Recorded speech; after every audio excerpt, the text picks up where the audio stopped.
আসসালামু আলাইকুম। আমরা যারা ছাদ বাগানে মালটা বা কমলা গাছ লাগিয়েছি, আমাদের গাছের ফুলগুলো ফুটে যাওয়ার পর থেকে ফলের গুটি যেন ঝরে না পড়ে, এর জন্য আমরা কী করতে পারি সে বিষয়ে কথা বলবো। তো এই ভিডিওটা আমি 4 থেকে 5 দিন আগে করেছিলাম। তো গাছের ফুলগুলো এখন ফুটে গিয়েছে। এখন এই সময়টাতে আসলে আমরা কী ধরনের পরিচর্যা করবো সে বিষয়ে কথা বলবো।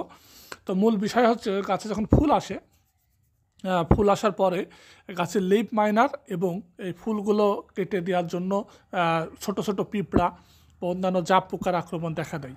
তো এর জন্য অবশ্যই গাছে ফুল আসার পর থেকেই আপনারা কীটনাশক স্প্রে করা শুরু করবেন এবং ছোট জাপ পোকা বা অন্য কোনো ছোট ছোট পিঁপড়ার জন্য আপনারা তাসলা, এটা ইনতেফা একটা কোম্পানি, এটা তাসলা পাবেন, 45 টাকা দাম নেবে।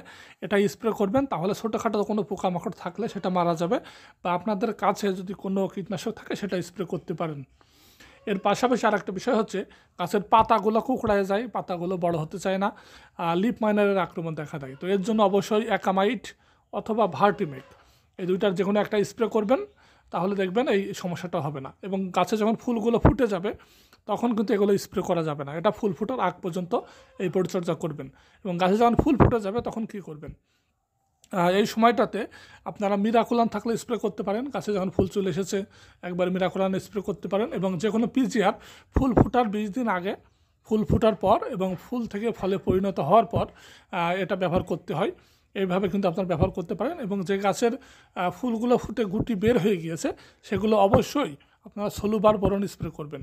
সলুবার বোরনটা স্প্রে না করলে গাছের ফলের গুটি কিন্তু অটোমেটিক হলুদ হয়ে ঝরে যাবে।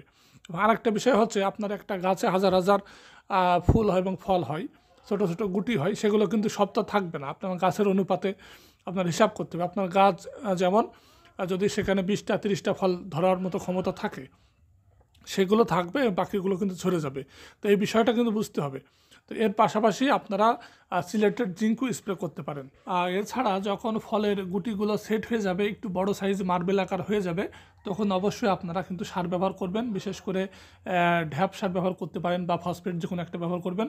অল্প সামান্য ইউরিয়া সার ব্যবহার করতে পারেন বা অন্যান্য লাল পটাশ ব্যবহার করতে পারেন। কয়েকটা সার, এক কথায় অল্প সব ধরনের সার একটা মিক্সডভাবে ব্যবহার করতে পারেন।